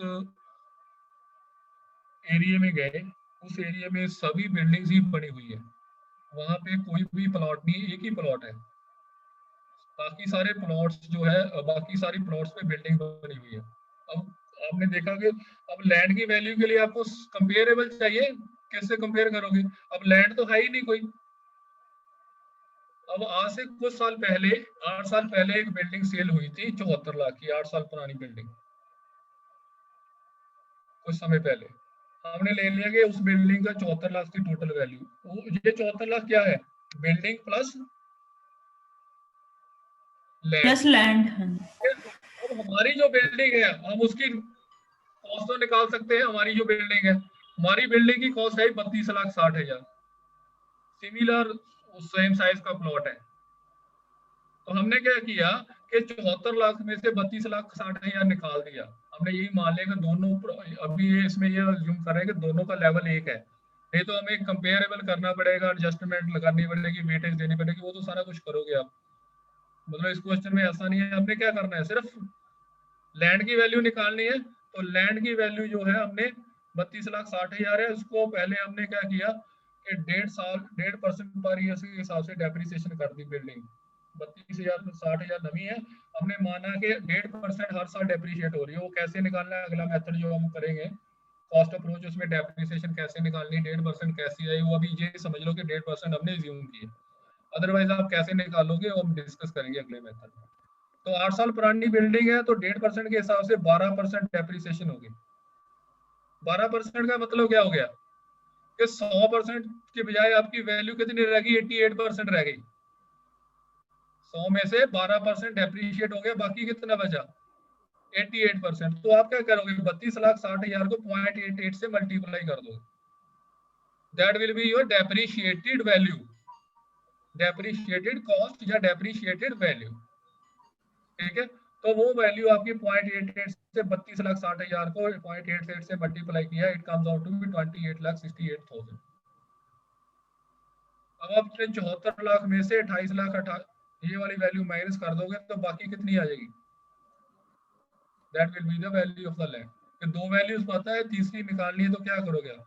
अब याद रखना कि यहाँ पे जो माइनस करना है दैट इज डेप्रिशिएटेड वैल्यू, जहाँ पे नई बिल्डिंग की वैल्यू माइनस नहीं करनी, basically it is depreciated value. अभी आगे जाके 2-3 आएंगे कंपोनेंट्स, डेप्रिशिएशन, डेप्रिशिएटेड वैल्यू और डेप्रिशिएशन कॉस्ट, 3 चीजें आएंगी, वो कैसे निकालनी वो अगले मेथड में भी करते हैं। अभी हम मास्केट अप्रोच कर रहे हैं, तो this is residual technique basically, और उसमें कुछ नहीं है, दो वैल्यूज पता थी, तीसरी निकालनी थी। पर तीसरी निकालने के लिए ये याद रखना है कि जहां कहीं भी ऐसा क्वेश्चन हो वहां पे लैंड, तो ठीक है लैंड पे कभी डेप्रिसिएशन नहीं होती, depreciation is always applied on building, इस चीज को याद रखना है। सर फिर हमने लास्ट क्वेश्चन में प्रॉपर्टी का डेप्रिसिएशन क्यों नहीं किया बिल्डिंग का? वो इनकम अप्रोच से वैल्यू निकाली है, लास्ट वाले क्वेश्चन में वहां से वैल्यू आ रही है, वो इनकम कैपिटलाइजेशन से, इनकम कैपिटलाइजेशन में हम डेप्रिसिएशन नहीं लेते।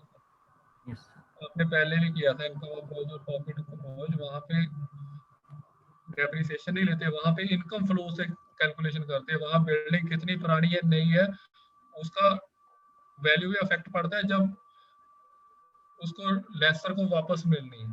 अदरवाइज अगर आप रेंट अप्रोच से करोगे, रेंट वाले अप्रोच मेथड से आपने किया था, तो वहां पे आपने देखा होगा कहीं पर भी आपने डेप्रिसिएशन नहीं लगाई थी।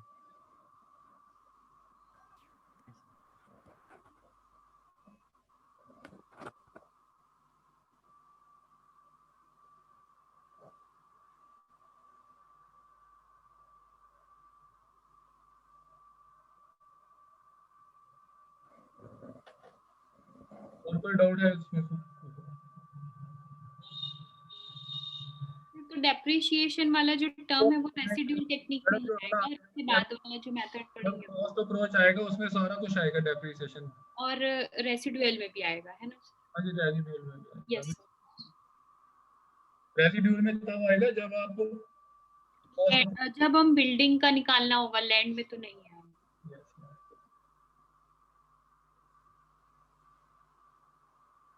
तो ऐसे ही बिल्डिंग के लिए भी आप निकाल सकते हो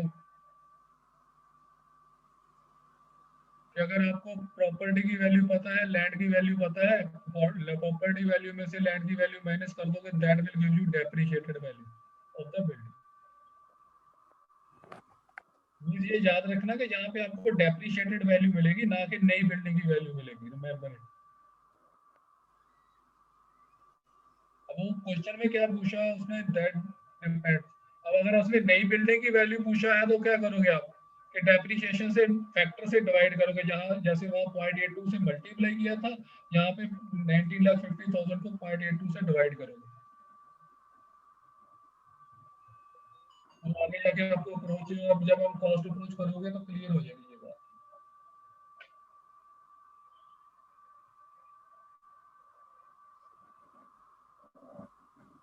next approach is hypothetical plotting scheme. कई बार क्या होता है कि बहुत बड़ा लैंड एरिया है, मान लो 1 एकड़ का प्लॉट है, 2 एकड़ का प्लॉट है, अब उसकी आपने वैल्यूएशन करनी है। अब उस केस में आप क्या करोगे, ऐसा तो नहीं आप देखोगे कि बाकी सारे प्लॉट्स जो है वो 100 स्क्वायर मीटर के या 200 स्क्वायर मीटर का या ज्यादा से ज्यादा 500 स्क्वायर मीटर का प्लॉट है जिसका रेट आपको पता है, लेकिन आपने जिसकी वैल्यूएशन करनी है वो प्लॉट जो है वो 1 एकड़ का है, 2 एकड़ का है, बहुत बड़ा प्लॉट है, तो वहां पे आप रेट कैसे निकालोगे?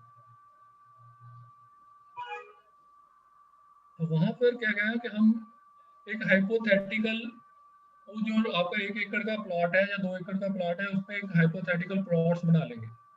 एक्चुअल में प्लॉट नहीं बनाने आपने सिर्फ सोचना है कि प्लॉट बना लें, उसको प्लॉट्स में डिवाइड करोगे।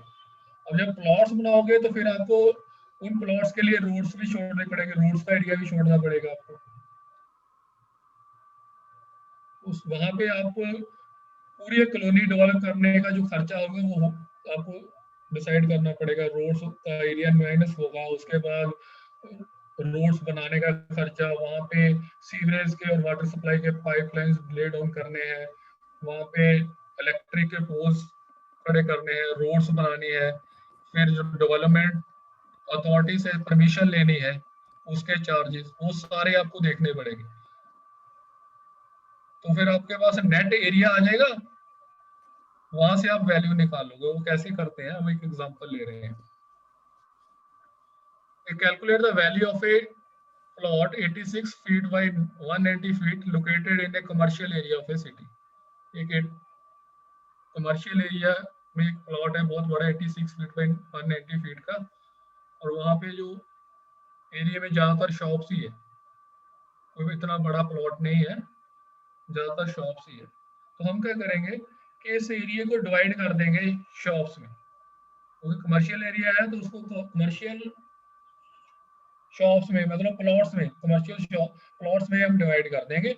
वहां से देखेंगे कि क्या हमारे पास नेट बचता है। जैसे 86 बाई 90 का था, 190 का था, तो हमने इसमें शॉप्स बना दी, 28 शॉप्स बना दी। फ्रंट में 1 2 3 4 5 6 शॉप्स हो गई, सेंटर में हमने एक रोड छोड़ दी।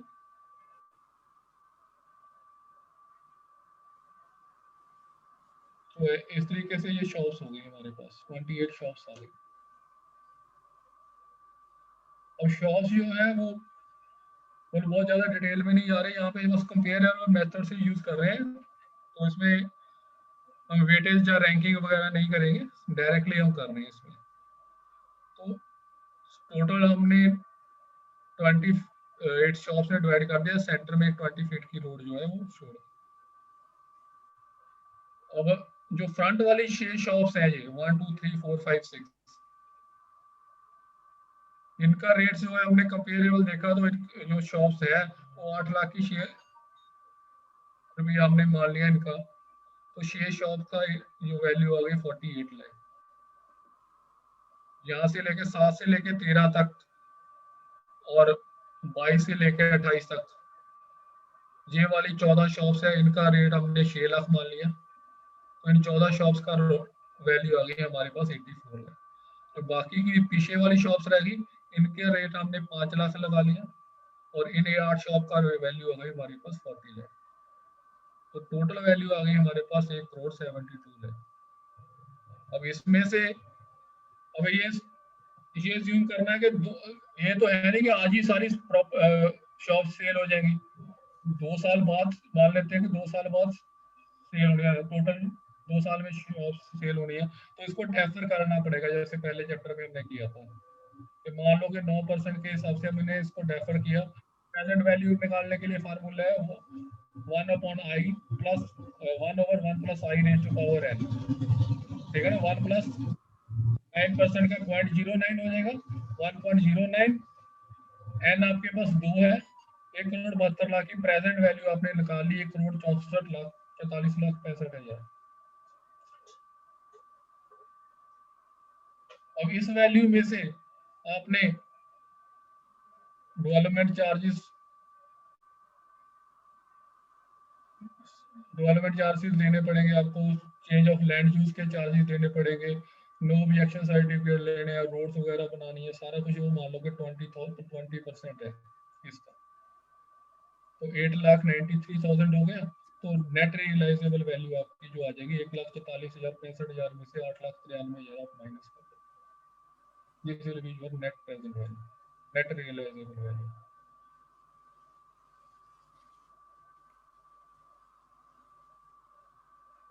This is hypothetical plotting.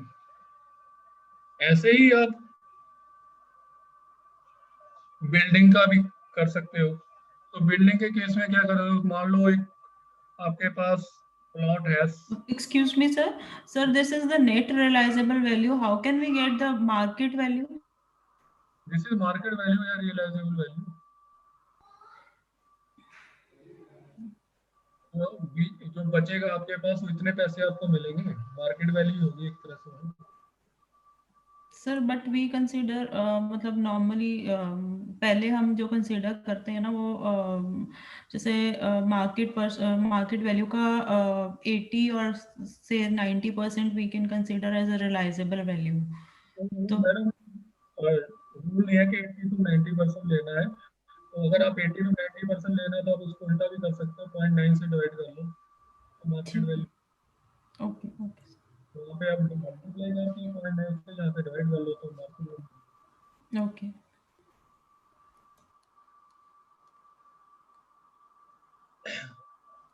और कई बार क्या होता है कि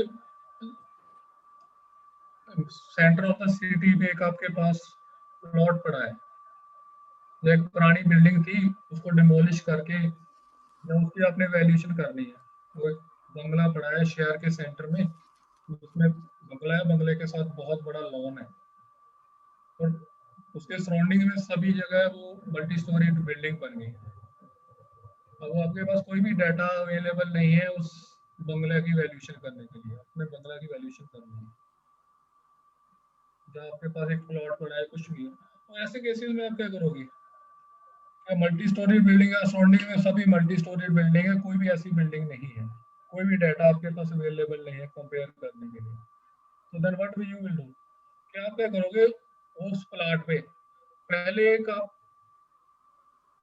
प्लान बनाओगे कि मैं बिल्डिंग बनानी है, इस पे मल्टी स्टोरी बिल्डिंग बनानी है, तो उसका प्लान बनाओगे।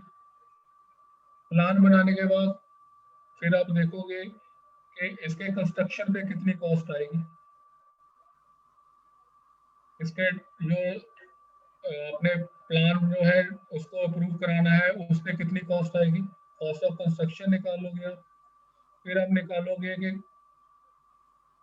टाइम कितना लगेगा बनाने के लिए, फिर आप उसमें ऐड करोगे एंटरप्रेन्योर या डेवलपर ने कितना प्रॉफिट लेना है, फिर आप डेवलपमेंट्स रोड्स वगैरह बनानी है, वो वाटर्स के सभी चार्जेस ऐड करोगे उसमें, नई बिल्डिंग का कितना खर्चा आया वो एक निकाल लोगे। उसके बाद फिर आप देखोगे कि इसमें से कितना नेट एरिया बचा जो आप रेंट पे दे सकते हो, वहां से कितनी नेट आपको इनकम होगी, नेट इनकम निकाल सकते हो। तो जितना आपका खर्चा हुआ उसमें से नेट इनकम आप कर लोगे तो आपके पास मतलब जितना इनकम हुई जितना खर्चा हुआ आपके पास नेट इनकम आ जाएगी। अब आपके पास इनकम आ गई, कैपिटलाइजेशन रेट आपको पता होगा, तो आप वैल्यू निकाल सकते हो हाइपोथेटिकल, तो दैट विल बी हाइपोथेटिकल। आप बिल्डिंग एक बिल्डिंग बनानी है हाइपोथेटिकली, उसमें सारे खर्चे निकाल लेने हैं, तो इस तरीके से आप एक बिल्डिंग सोच के बस सोचना है कि ऐसी एक बिल्डिंग बनाएंगे, तो इस तरीके से आप हाइपोथेटिकल बिल्डिंग या हाइपोथेटिकल लैंड मेथड से you can work out the value of A plot और वैल्यू ऑफ ए बिल्डिंग, जहाँ पे आपको कंपेरेबल डाटा अवेलेबल नहीं होगा।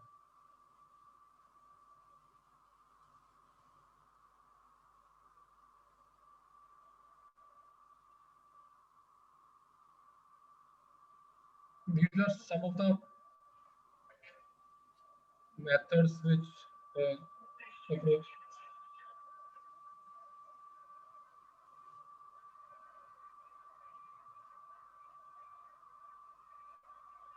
उसके बाद इसमें जॉइंट वेंचर बच गए, वो हम लोग कल केस स्टडीज में करेंगे। Joint venture basically joint venture क्या है कि उसमें एक डेवलपर होता है और एक जिसकी कोई लैंड होगी। कई बार क्या होता है कि लैंड किसी के पास होती है, उसके पास कैपिटल नहीं है डेवलप करने के लिए, तो एक जॉइंट वेंचर बना लेते हैं। वो देखना है कि उनमें कैसे किस रेशो में प्रॉफिट डिवाइड होगा, किस रेशो में उनकी कैपिटल डिवाइड होगी, कैसे करना है, वो सारा जॉइंट वेंचर के बहुत बार जो क्वेश्चन आता है वो केस स्टडीज में आता है। तो हम ये जो जॉइंट वेंचर वाला है वो हम केस स्टडीज में डिस्कस कर लेंगे। यहाँ तक जो है आपका सिलेबस जो है मार्केट अप्रोच में यही सारी चीजें हैं। तो अगर कोई डाउट है मार्केट अप्रोच में, कोई चीज नहीं समझ लगी तो पूछ सकते हो। This is all about market pro.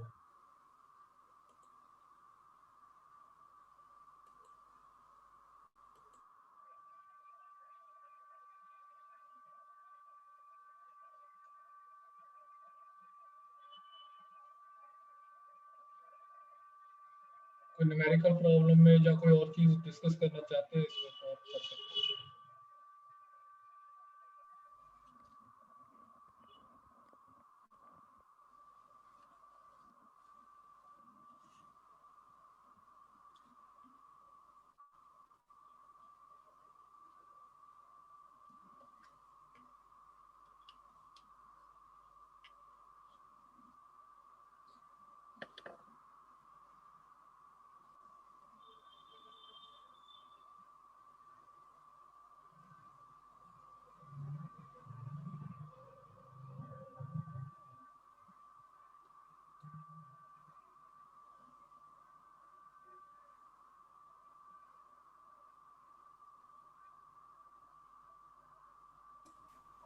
Sir, in the last numerical,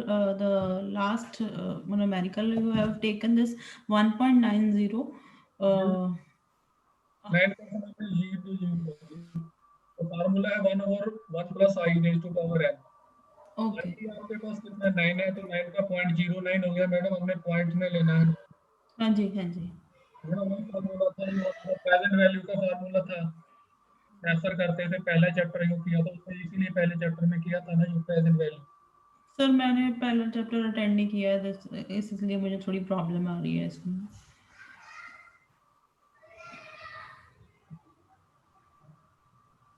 इसमें तो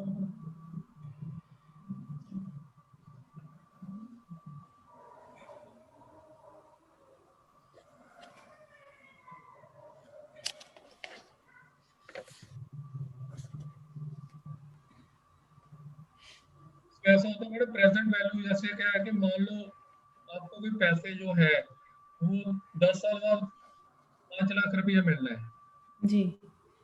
तो अगर आज ही आप पैसा लेना चाहो 5 लाख तो आज तो 5 लेगा ना। 5 लाख, अच्छा 5 लाख की वैल्यू आज की डेट में क्या है उसको हम बोलते हैं प्रेजेंट वैल्यू। हाँ जी। ठीक है, तो प्रेजेंट वैल्यू निकालने का हमने हमारे पास जो फार्मूला था ये फार्मूला था कंपाउंड इंटरेस्ट का, total amount is equal to principal amount into 1 + i raise to power n। Okay. Matric में जो स्कूल रेज में पढ़ते रहे कि टोटल अमाउंट जो है कैपिटल जो हमारा कंपाउंड इंटरेस्ट का ये फार्मूला था। ठीक है, इसी फार्मूले को हम यूज करके ठीक है जी। प्रिंसिपल अमाउंट को हम प्रेजेंट वैल्यू मान लेते हैं कि आज की डेट में अगर आप 10,000 रुपये इन्वेस्ट करते हो तो 10 साल बाद आपको कितना पैसा मिलेगा, तो 10,000 × 1 + अगर 10% है तो इसको 0.1 रेज़ टू पावर 10 कर लेंगे ऐसे कर। लेकिन अगर मान लो हमने पी निकालना है, पी निकालने के लिए क्या करूँगी, ये नीचे चले जाएगा a/1 + i raise to power n हो जाएगा जी। अगर अमाउंट 1 रुपया हो और 5 लाख की बजाय ये अमाउंट 1 है तो एक ही जगह क्या हो जाएगा 1। तो फार्मूला आपके पास क्या हो जाएगा, इफ a = 1 तो प्रेजेंट वैल्यू जब हमने जो प्रिंसिपल अमाउंट है उसको प्रेजेंट वैल्यू मान लिया तो प्रेजेंट वैल्यू का फार्मूला है 1/1 + i raise to power n। आज की डेट में अगर वैल्यू निकालनी होगी तो ये फार्मूला लगाएंगे हम। ठीक है सर। ठीक है, आगे अगर 5 लाख के लिए करना तो 5 लाख से मल्टीप्लाई कर देंगे, 10 लाख के लिए करना तो 10 लाख के लिए एक यूनिटरी मेथड लगाते हैं। ओके। लेकिन इसी को यूज किया हमने वहां पे कि हमें 2 साल ठीक है सर। बेसिकली तो पैसे पूरे 2 साल बाद नहीं मिलने, कुछ एक महीने में मिल जाएगा, कोई दूसरे में तो तीसरे में, लेकिन हम यही अज्यूम कर रहे हैं कि सारे पैसे 2 साल बाद मिलने जी। है जो प्रैक्टिकली पॉसिबल नहीं है, लेकिन हमें ऐसा करके चलना पड़ता है। हाँ, एज्यूम करना पड़ेगा। तो हम यही अज्यूम करेंगे कि जो 1,47,00,000 वो हमें 2 साल बाद मिलना, तो आज की उसकी प्रेजेंट वैल्यू क्या है वो दिखाने के लिए हमने यहाँ पे okay sir.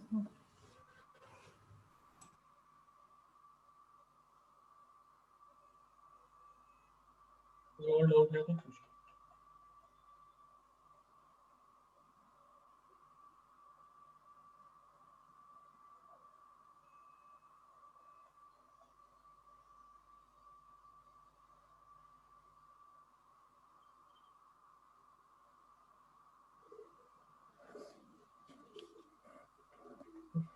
This was all about market approach. हमारे पास एक अप्रोच बच गई है, कॉस्ट अप्रोच।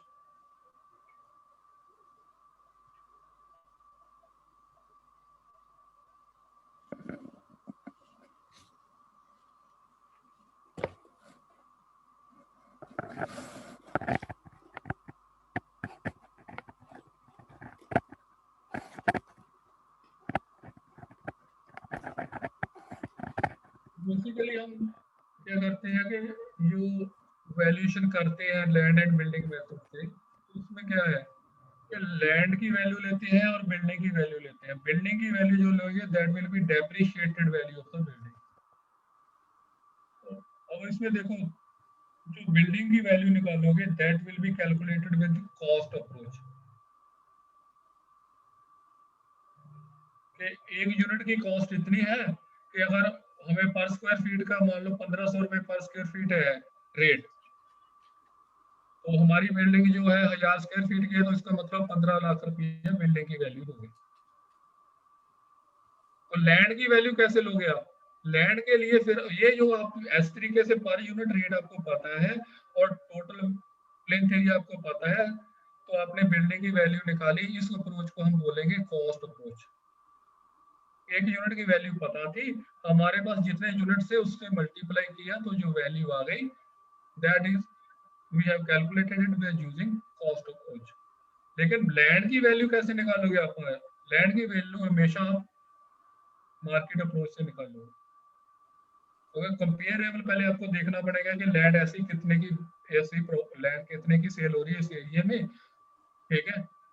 तो वहां से आप अब यहाँ पे दोनों अप्रोचेस लगेंगे। For land you will be using market approach and for building you will be using cost approach. पहले थोड़ा इसका बेसिक समझ लेते हैं। अब इसमें लैंड जो है वो तो देखो 100 साल पुरानी हो, कितने साल भी पुरानी, उसमें कोई दिक्कत नहीं, उसमें डेप्रिसिएशन नहीं होती। अब इसमें जब बिल्डिंग की बात आएगी तो बिल्डिंग में हम क्या करते हैं? देखो ये बिल्डिंग, देखो सारी बिल्डिंग ऐसी तो है नहीं कि आज ही बनी है। कोई बिल्डिंग 10 साल पुरानी होगी, कोई बिल्डिंग 15 साल पुरानी होगी, कोई बिल्डिंग 20 साल पुरानी होगी, अलग अलग बिल्डिंग की एज होगी। गाड़ी खरीदते हो तो उस पुरानी गाड़ी का रेट कम होता है, ऐसे ही पुरानी बिल्डिंग का रेट भी कम होगा। इसमें हम क्या करते हैं कि नई बिल्डिंग की पहले वैल्यू निकाल लेते हैं कि आज की डेट में वैल्यू कितनी है बिल्डिंग की। अगर आज की डेट में ऐसी बिल्डिंग बनानी है तो उसकी वैल्यू कितनी है? मान लो 1500 रुपए पर स्क्वायर फीट रेट है, 1000 स्क्वायर फीट एरिया है, तो आज की डेट में इसकी वैल्यू आ गई 15 लाख। 1500 15 लाख आ गई। तो इसको हम बोलेंगे रिप्लेसमेंट कॉस्ट न्यू। जो आज की डेट में वैल्यू आई इसको हम बोलेंगे रिप्लेसमेंट कॉस्ट न्यू, ठीक है। उसके बाद हम डेप्रिसिएशन निकालेंगे। अब डेप्रिसिएशन कैसे निकालनी है वो इसमें इस चैप्टर में हम पढ़ेंगे कि डेप्रिसिएशन आपने कैसे कैलकुलेट करनी है। सर ये अप्रोच एक बार और बता दीजिए। हाँ जी, कॉस्ट अप्रोच एक बार और बता दीजिए मेथड। कॉस्ट अप्रोच में ये है, देखो मैडम, आप किसी बिल्डिंग की, जब आपने किसी बिल्डिंग की वैल्यू करनी है, आप गए हैं किसी बिल्डिंग की वैल्यूएशन करनी है, तो उसमें दो चीजें इन्वॉल्व होगी। एक वहां पे लैंड होगी, एक उसके ऊपर बिल्डिंग बनी है, ठीक है। अब लैंड की वैल्यू आप कहाँ से लोगे? लैंड की वैल्यू देखोगे कि उस एरिया में लैंड का पर यूनिट रेट क्या है कंपेरेबल। एक प्लॉट है 100 स्क्वायर मीटर का है, वो 5000 रुपए पर स्क्वायर मीटर सेल हो रहा है। मेरा प्लॉट जो है वो 200 स्क्वायर मीटर का है। मैं मार्केट अप्रोच से उसकी पर यूनिट की वैल्यू निकाल लूँ। तो लैंड की वैल्यू आप मार्केट अप्रोच यूज करके कोई भी मेथड, जैसे एडजस्टमेंट ग्रेड मॉडल ले लो या कंपेरेबल सेल मेथड ले लो, या कोई भी मेथड जो आपको डाटा अवेलेबल है, उस वहां से आप मार्केट अप्रोच से लैंड की वैल्यू निकाल लो। तो लैंड की वैल्यू आप निकालोगे जो है बाय यूजिंग मार्केट अप्रोच। ठीक है, वो मार्केट अप्रोच समझ आ गई। अब आ गई कॉस्ट अप्रोच। कॉस्ट अप्रोच में क्या है कि हमें कॉस्ट एक यूनिट, हर यूनिट का रेट हमें मालूम है। वो रेट हम चाहे तो जो अगर आप देखोगे कि प्लेन एरिया रेट CPWD ने दिया होता है कि पर स्क्वायर फीट का, पर स्क्वायर मीटर का ये रेट है, CPWD के प्लेन एरिया रेट्स आते हैं। या फिर हर एक स्टेट में, स्टेट जो है उसका जो पब्लिक वर्क्स डिपार्टमेंट है वो इशू करता है प्लेन एरिया रेट्स। तो प्लेन एरिया रेट्स में उन्होंने लिखा होता है कि ऐसी बिल्डिंग है तो पर यूनिट रेट इतना होगा, ऐसी बिल्डिंग है तो पर यूनिट रेट ऐसा होगा। तो एक यूनिट का रेट पता होगा आपके पास, वो आपको पता चल गया। एक यूनिट का रेट पता है तो मान लो आपकी बिल्डिंग पर यूनिट रेट आपका आ गया 1500 रुपये पर स्क्वायर फीट। वो आपने PWD से ले लिया, CPWD के प्लेन एरिया रेट से ले लिया, आपने कंपोनेंट्स को जोड़ के बना लिया अपना रेट। वो अपना भी अभी इसमें आप हम लोग डिस्कस करेंगे वेरियस मेथड ऑफ इसमें कॉस्ट एस्टिमेट्स आपने पढ़ा होगा। एस्टिमेट भी निकाल आपने पढ़ा होगा, long wall, short wall method, centre line method, अलग अलग मेथड पढ़े होंगे। या तो एक तरीका है कि वो एस्टिमेट से आप बिल्डिंग की कॉस्ट निकालो एक एक कंपोनेंट को लेके, वहां से आपको जो है शेड्यूल ऑफ रेट लोगे आप PWD का या CPWD का, हर एक कंपोनेंट को आप निकाल कर उन सभी को जोड़ोगे। That is quite lengthy procedure. अगर आपने एक बिल्डिंग का एस्टिमेट बनाना है तो it will take at least 1 to 2 days अगर आप मैन्युअली कैलकुलेट करोगे। Even with software it will take 2 to 3 hours। तो बेसिकली हम डिटेल कॉस्ट में नहीं जाते, वहां पे प्लेन एरिया रेट्स यूज करते हैं। तो प्लेन एरिया रेट्स बेसिकली जो है वो पब्लिक वर्क्स डिपार्टमेंट जो है वो वैल्यूएशन के लिए यूज नहीं कर रहे, they use it for preparing rough cost estimate.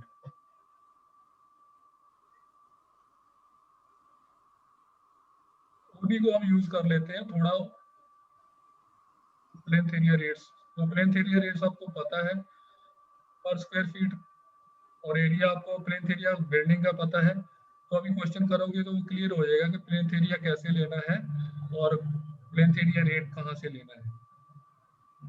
तो जब आप प्लेन एरिया रेट्स और प्लेन एरिया दोनों को आप मल्टीप्लाई करोगे पर यूनिट रेट को टोटल प्लेन एरिया से, तो you will get the replacement value of new building. This approach is called cost approach. यहाँ पर आप कॉस्ट को यूज करो।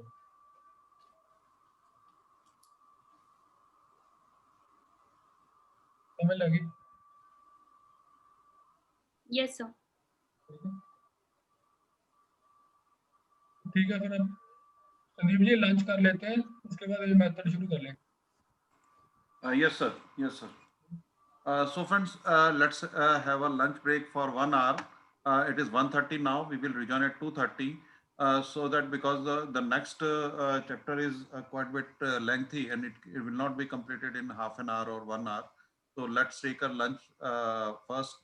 पहले लंच लेते हैं, थोड़ा सा अपने आप को रिजुविनेट करते हैं, then we will rejoin at 2:30 and we will start the next session. Right, sir? Okay, sir. Rajvinder, sir?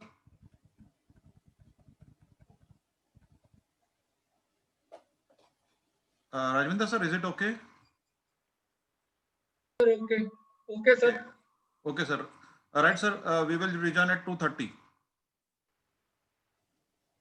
Till then, you can switch off your screen and charge your instruments.